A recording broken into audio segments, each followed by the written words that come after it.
everyone, welcome to our daily travel of herbs. Today, we're going to talk about an interesting backyard weed, dandelion. What most people barely know is that dandelion can be used as both food and herbal remedies.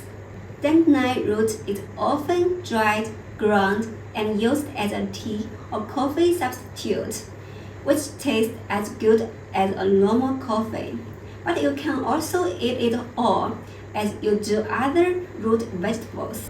Dandelion salad in spring is considered as a blood cleanser owing to its diuretic and digestive qualities.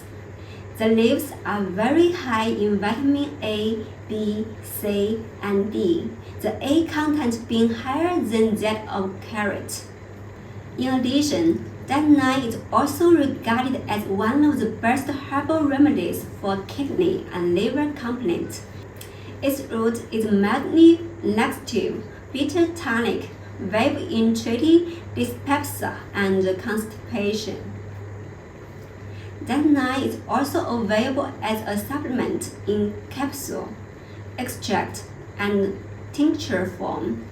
Dandelion is likely safe for most people.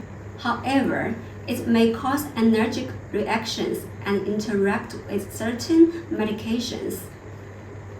If you would like to take dandelion as a supplement, it's best to consult a healthcare professional first.